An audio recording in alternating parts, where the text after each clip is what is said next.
Welcome to the Money Pig Podcast, brought to you by Goodwin Investment Advisory, where our mission is to lead people to financial peace, independence, and generosity. I'm your host, Reid Trego. And today on the show, we're joined by the one and only founder of Goodwin Investment Advisory, Tim Goodwin, to discuss the origins of GIA. Welcome to the show, Tim. Thanks. Man. Excited to finally be here.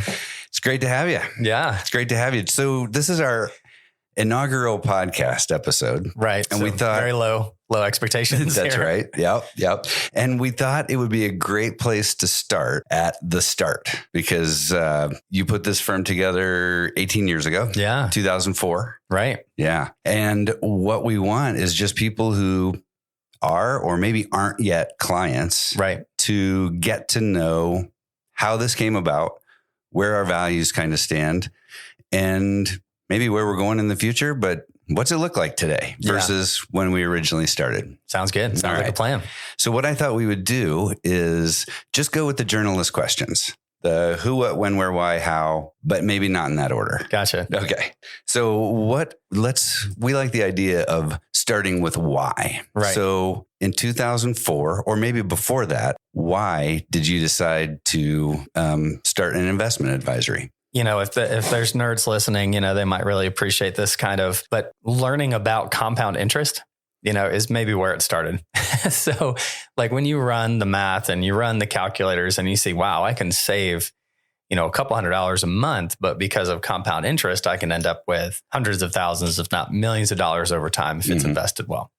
And that just totally blew my mind. I think when I started looking at it, I know Albert Einstein calls it like the eighth wonder of the world, you know, and he says those that, you know, understand interest, earn it, those that don't pay it, you know, so it's really an interesting thing to wrap your head around that. So anyway, learning about compound interest, I was like, man, I think this is what so many people are missing. You know, they're missing the effect of this compound interest. And so as I learned more about finance and investing, I was realizing like, wow, there's a lot of fees involved in investing. Like when you don't know what you're doing, this compound interest can get eaten up really fast by the fees you're paying, whether it's a broker or a product or an expensive investment. So, you know, I think initially when I was starting the firm, my mission was to help people generate better returns than they would on their own, right? I figured if they can get better compound interest rates, then they'll have more money to be able to do the things that they want the freedom to do, whether it's being more generous or you know, traveling or doing things with family. And so that was a big kind of motive to starting the company, was to really try to help people invest and make a better return than they were making on their own. That's awesome. I figured when I asked why you started this company, your answer would be because I think I'm smarter than everybody on Wall Street. Yeah, definitely not. No. Okay. I think one of the first books that I read was called Winning the Loser's Game. It's by a Harvard professor called Charles Ellis. And, you know, that's when he talked a lot about these fees that are involved and how hard it is to kind of beat the market in Wall Street and kind of this, like, if you can't beat them, join them kind of thing. And you can do that through, you know, certain ways of investing. And so that was really eye-opening to me. And so it was more of helping people do that. Awesome. Yeah. All right. So it's 2004. Yeah. Tim Goodwin, pretty young guy at the time. Yeah. Decides I'm going to start an investment advisory. Who else was there? Yeah. Who was there? You know, I think what's part of the interesting part of the origin story is that I actually worked for, when I got out of college, I worked for a family friend that I had grown up knowing in the neighborhood. And he had said, hey, you know, I'd be really interested in, you know, offering you a job when you get out of school. And so he had started this small financial services company. And he did hire me right out of college. But I kind of quickly realized that this guy like just didn't have systems and didn't have checks and balances and just like he wasn't calling his clients back or communicating well. And then I went and got my licensing and I went to try to register it with his firm and his firm wasn't registered. And I was like, what is happening? You know? And so I tried really hard to help the firm get there because it was a new firm. But at the end of the day, this guy would just not get the licensing and get the registration. And I realized like, wow, this is not really an ethical, moral way to run a company. And so I left, you know, and you know this story, you know, you're kind of smirking because I'm getting there, but you know, he crazy and unfortunately and sadly started a Ponzi scheme after I left and got caught and is about halfway through serving a 20-year sentence in jail. Wow. Yeah. Yeah. Sure. So I'm really grateful for whatever that was, whether it was God or a moral compass or a combination of both, of just like, I've got to get out. This guy doesn't have ethics and morals that I have. And so I left and then, really thought, you know what, I'm going to move forward and start my own company. But yeah, you're right. Technically I was 22 years old at that time. So yeah. So out of the spare bedroom of my house, with a, hope, prayer, and a fax machine, a Panasonic fax machine that doubled as a phone. That's how we started the company. But really at that time, I did start the company to help people manage their money better. It was really about that specifically, how to get better returns on their investments. Yeah. So you started out by learning how not to do it. Right. Exactly. Okay, We got that out of the way. Yeah. And then I have to bring up too, you mentioned college. I know that you're a very proud alum of Berry College. Yes. Yeah. So Berry is a very small school in Northwest Georgia. Maxes at somewhere around, 2,100 undergrad students, but it is the largest campus in the world. That's true. You could say it's in Rome and people would think you studied abroad. It is in Rome. Yeah. But Rome, Georgia. Yeah. Which is also, it's a great town for certainly different reasons. Yeah. So yeah. So I went to that school, love that school, met my wife there. We got married there. And I still try to stay pretty active. I was actually getting to speak to some students last week. Oh, nice. Yeah. Okay. And where was this all happening? So you graduate from Berry. Yeah. I don't know where you went next because you went to high school in Marietta. That's right. But then where were you opening this? Yeah. So we were in Canton, Georgia. And so I just started it out of my home there. So just working in that spare bedroom. So working from home before it was cool, I guess. I don't know. Yeah. I think you're right. Yeah. You were. Yeah. Yeah. You had COVID proticals before totally they even existed. Figured out. And now, just to kind of go then and now. Yeah. Yeah. We're talking, we've just built this beautiful new office space. It is. Yeah. Pretty beautiful. It's pretty awesome. Yeah. In Woodstock. From starting in your spare bedroom, you now have clients in how many states? It's something like 22 states. Somewhere around 22. Yeah. Amazing. That is pretty crazy. Pretty wild to think about. Yeah. So it's grown a lot. And then when we talk about who, it started with just you. Right. And your fax machine. Yeah. Yeah. That doubled as a phone. Close relationship, man, that fax machine. Yeah, I bet you did. I was on that phone a lot. Right. And now what's the team look like? Yeah. So it was really like quite a few years before I considered building a team. I remember talking to my wife about it because sometimes advisors that grow books of business kind of just outsource everything, and hire vendors and that kind of thing. But I really talked to her and she was like, I think we should build a team. I think you can do that. So I actually remember like what car I was driving and what road I was on and where I was when Maury and I had that conversation. But anyway, so now we have a team. Technically it's 15, including me. What kind of car were you driving? It was a 1997 4Runner. Oh, okay. Yeah. Really? Yeah. And so finally, after 333,000 miles, decided to get a different vehicle. But I admit I've missed my 4Runner ever since. I bet you have, but you depreciated that baby down. I really did. Really did. Yeah. That's awesome. The why you started the company was one thing in 2004. It's changed a little. I think it probably has. Yeah. Tell me, what's the why now? Well, and you share it like at the beginning of the podcast, right? Our mission, like before when I started, my mission was to help people generate the greatest return so they could give more back to their communities, their churches, their families, that kind of thing. But I kept having clients like ask me for advice, and that was throwing me off. 1, because I'm super young. 2, because I didn't want to give them any advice. I just wanted to manage their money and do it better than, hopefully they were doing it, save them some fees, get them some better returns, that kind of thing. But after about 6 years of trying to say, no, I'm not going to give you advice, I finally just kind of acquiesced. And I said, okay, we won't just be a money management firm.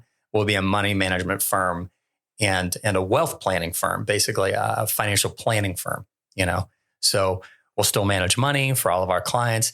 In the case that they need advice, we will start we'll start providing that advice included in, the fee that we charge to manage the assets. I guess that's been 12 years now. So that's pretty cool. We got a bunch of CFPs on the team. We're about to have some more.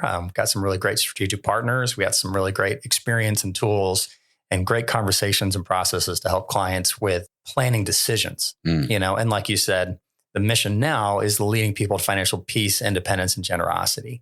And so those are more of the conversations we have with clients on how do we help you get peace? How do we have either a plan for independence or a plan to maintain it? And if they want to invite us in on the conversation of generosity, what does that look like for them in terms of money, in terms of time, that kind of thing? Peace, independence, generosity. Yeah, hence the pig. Yeah, I've been trying to get the marketing team to let me use pig for a while. 18 years. Yeah, 18 years. Yeah, exactly. So you talk about financial planning. I think that actually is a great segue into one of the great tools that I don't know who created this. I'll give you credit. Might have been a guy named Louis as well. Yeah. But the Goodlife pyramid. Yes. That's kind of the basis for what we do. Yeah. And let's unpack that a little bit. Yeah. That is a really unique thing about the firm. If there was a high school student who said, Tim, I want to be a financial advisor, what should I major in college? I would tell them to major in psychology. That's what I would tell them. If you double major, add finance, but we can teach skills, but like investing is so much about behavior.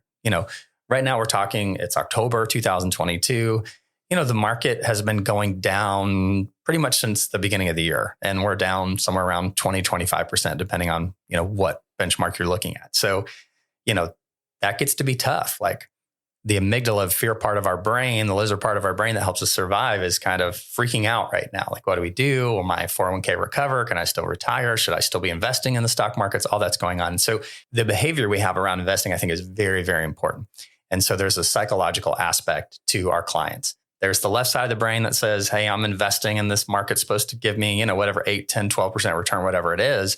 But there's the risk and the behavior side of your brain, the right side of the brain that's kind of freaking out and looking at the risk and not sure that this is worth it. So having the more acumen around psychology and behavior, it becomes probably the most helpful thing to be able to talk to clients and investors about. So that being said, one of the things that's always been the most fascinating thing to me is the Maslow's hierarchy of needs, right? If you're not familiar with the Maslow's hierarchy of needs, like at the bottom, like it really starts with like basic things like safety and food and water, right? And so once you have that, then you move up to, wanting to be part of a community, wanting to get to know people, right? And then this kind of esteem, the self-esteem, kind of like I'm good at something and I want to be known for that. And then the very top of the Maslow's hierarchy of needs is this more self-actualization where you're starting to kind of think like, what's the meaning of life? And does God exist? And if so, what does that mean for me? So because it's hard to think about the meaning of life if you don't have water, food, and shelter. Exactly. So you work your way up this. Yeah. Like my dad's a preacher. I grew up as a preacher's kid my whole life in church. And, to hear these missionaries talk about, hey, we can go and share the gospel with people, but if they don't have food and water, like they can't. They're not open to that. They can't hear us. Like we've got to go in and care for these people. People don't care what you know till they know that you care. And so it's interesting too. There's an aspect of finance that kind of layers over on this Maslow's hierarchy of needs. And so that circles back to what you were bringing up, Reid, which is what we call the Goodlife pyramid. So the Goodlife pyramid is our financial version of the Maslow's hierarchy of needs. That's awesome. Yeah. And when we sit down to plan with clients, we start at the basis of this and we kind of work our way up. Right. So I'll talk about it for a second. It's hanging on the wall behind you. So, I won't get it. Maybe he did that on purpose. So that's pretty smart. So yeah. So we, when we're talking to folks about money, we realize that a lot of times they're coming in because there's something around money management, right? Maybe there's a cash flow issue. Maybe there's a lot of debt they're trying to get rid of, or they're wanting to build wealth and not really sure. They've got to make some decisions. Do I buy a house? Do I refinance? Do I invest in the stock market? That kind of thing. And then they're trying to figure out how risky they should be with their investments. They're looking at how to allocate those. They might be looking at insurance to make sure that if something happens to them, that their family's taken care of. And then everyone always wants to pay as little taxes as possible, right? So we can kind of help them think through that. But when you can get a lot of these kind of money management things handled, then you start thinking more about, okay, so that's handled. Okay, what about goals? Like, let's pay off our house by this time. Let's help our kids for college. I want to retire. What does that look like? I want to be a real estate investor. What does that look like? I want to get to charity. So then we can talk about goals. But beyond that, kind of gets to this peace part that we've talked about, right? Because ultimately, you want to feel organized and in control. You want to worry less about your money. You want to have more free time. And you want to know that not just your kids, but maybe your aging parents, that there's a plan for them and they're taken care of, right? So we call that kind of the peace of mind. And then at the top is the self-actualization part of the Maslow's hierarchy of needs, which is, living life with purpose, building a legacy. What do you want to be remembered for? How do you want to spend your years where you're financially independent? And it's hard to think about those things if your cash flow is negative on a monthly basis. That's right. Yeah. So we're not maybe bringing up those things if we're meeting with an individual or a couple that needs to handle some of those money management things before they can really think about goals and peace of mind. That kind of thing. Yeah. But you mentioned Louis, and Louis was a designer that helped us put this together years ago. Shout out to Louis Spivak out there. And actually Bain Capital Consulting Group out of Massachusetts kind of helped to put something in between the Maslow's hierarchy of needs and finance. They built kind of a similar version of this for business and then Fidelity. So there's been a couple of folks that have been involved in what our output is, but that is a unique way of how we help our clients structure the conversations. Like, what are the goals? How are we moving up the pyramid? That kind of thing. Great. So, all right, we have just a couple minutes left here. And I want to ask, so, maybe somebody's visited the website, they clicked on this because they're like, well, my other option is to click and enter my information. Sure. So maybe this is an intermediary step for them. What do you want somebody like that to know about the team or our approach? I love it. I love that you asked that question. That's a great one because we do have a process for folks that are interested in looking at our services and whether we're a good fit for them. And the first step of that process is to schedule an intro call. And like you're saying, like in order to get that intro call scheduled, you have to answer a few questions about yourself. And I know that can be like, wow, what are these folks going to do? They're going to sell your information. We're not going to sell your information. We're just trying to make sure we get you to the right person to have the right conversation to get you the best help. But what I can be confident about is if you schedule that intro call and you have that conversation, you will talk to somebody that genuinely cares about you, that genuinely wants to get to know you, and is really going to ask you some questions that will be helpful for you to think about, even if you don't take the next step in our process. So I think we actually consider like the intro call, like the time that we pay people to do intro calls for free for people that are interested, as almost like the ministry arm of our company, because we want it to be helpful and we want it to be something that they can walk away from and go, wow, those are some questions I should be thinking about. And we really encourage you to do, like, if you do have a partner or a couple, or you're married and you schedule that intro call, I highly recommend that you do it with your spouse, with your partner. Even if you're the one that makes a lot of the decisions about the money, it's really cool to start involving your spouse in where the money is or isn't, what kind of goals that you have for the future, and to get them to be a part of it. Because ultimately, if you do decide to have a first meeting with an advisor, we're going to want the couple to be there. It is so interesting because I think almost every marriage relationship, especially, there's one partner who is interested and one who's kind of not. Sure. And so that person doesn't want to show up. Yeah. But they really kind of should, even if they don't want to. Well, and I get like if one spouse is like, well, look, babe, I'm going to go find some folks and narrow the list down for us. Okay. Thanks for doing that, But if you do feel like that we might be, if you would consider us as kind of one of the top lists, then try to get your spouse involved as soon as possible. It's okay to not bring them to the first meeting, but often we end up having them come back for a first meeting because they brought their spouse and they want us to kind of go through it again, which we are happy to do. Sure.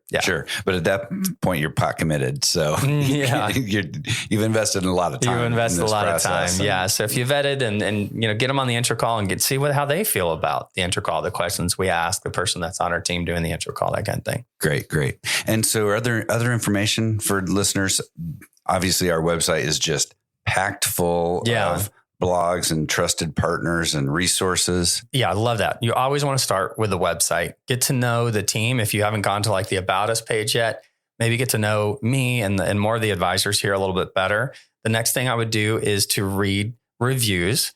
We have a lot on Google. Those are clients. Those are people that know us. To be fully clear, we do not pay anybody to leave reviews. So these are clients that have taken some time to really share some things to help folks that are considering scheduling an intro call or meeting with us.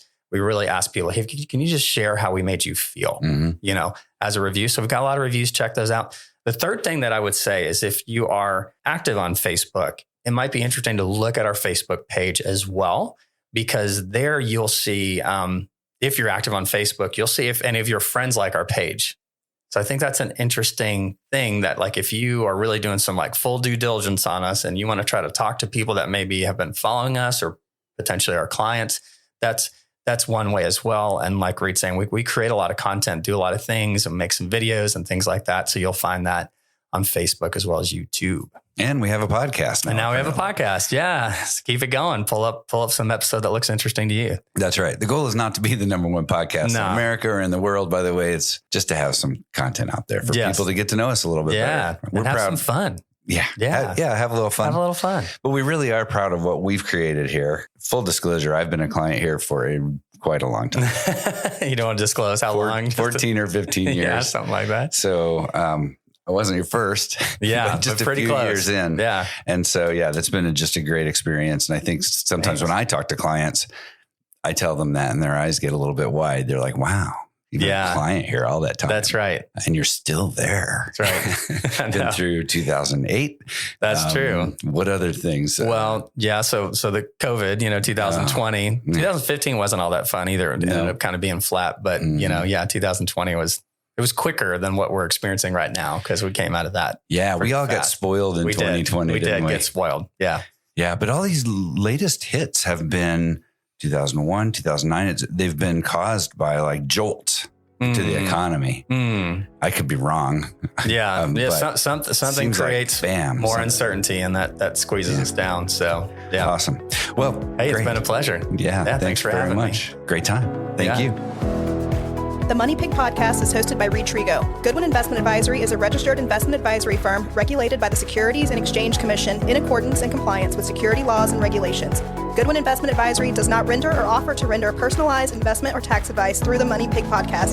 The information provided is for informational purposes only and does not constitute financial, tax, investment, or legal advice.